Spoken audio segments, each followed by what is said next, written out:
Сәлеметсіздер ме балалар? Бүгінгі сабаққа қош келдіңіздер. Бүгін біз сіздермен 26-шы сабақ тасымал тақырыбын жалғастыратын боламыз.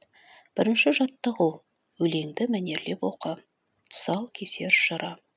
Қаз балам, тақымыңды жаз балам.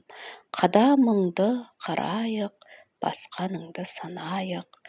Қаз балам жүре ғой, балағыңды түре ғой, тай құлын боп шаба ғой, озып бәйге ала ғой. Балалар, бұл өлең ауыз әдебиетінен алынған. Өлеңдегі балақ деген сөз шалбардың тізеден төменгі жағы.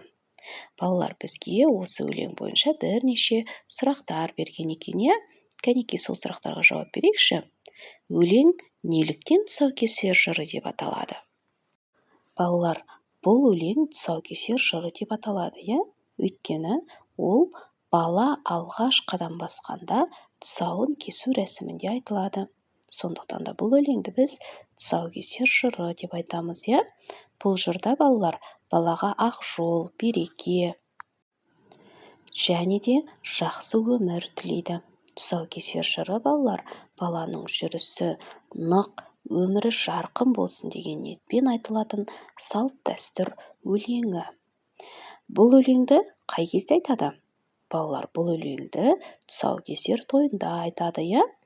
Сенің тұсауыңды кім кескенін білесің бе?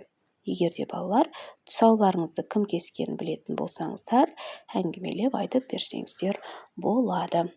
Келесі екінші тапсырма, екі қатардағы буындардан сөз құрап айт. Олай болса, балалар, мінекей, екі қатардағы буындардан мынандай сөздер шықты. Дала, қала, кітап, дәптер, қазақ. Үшінші жаттығу. Өлеңді көшіріп жаз. Қаз баса ғой қарағым, құтты болсын қадамың, өмірге аяқ баса бер, асулардан аса бер. Бұл өлеңде балалар ауыз әдебиетінен алынған. Қарамен берілген сөздердің қалай тасымалданатынын айт.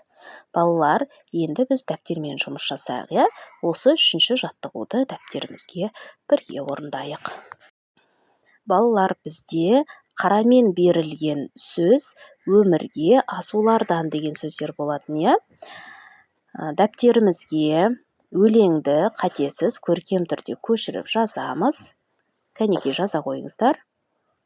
Жарайсыздар. Жазып болсақ, енді осы сөздерді қалай тасымалданады, соны бірге айтайық, иә? Өмірге сөзі өмірге деп тасымалданады. Бір жағдайда ғана тасымалданады. Ал асулардан деген сөз асулардан немесе асулардан деп екі жағдайда тасымалданады екен. Келесі бізге берілген тапсырма, жұмбақты аяқтап жазып, шешуін тап. Кезекті бір жануар, үстінде екі тауы бар. Жұмбақтың шешуі. Иә, дұрыс айтасыздар. Түйе, балалар, иә? Үстінде екі тауы бар дегеннен біз білсек болады екен, иә? Жұмбақтың жауабы түйе. Мінекей балалар, осы жұмбақты да дәптерімізге қатесіз көркем түрде жазып аламыз. Сабағымыз аяқталды. Сау болыңыздар.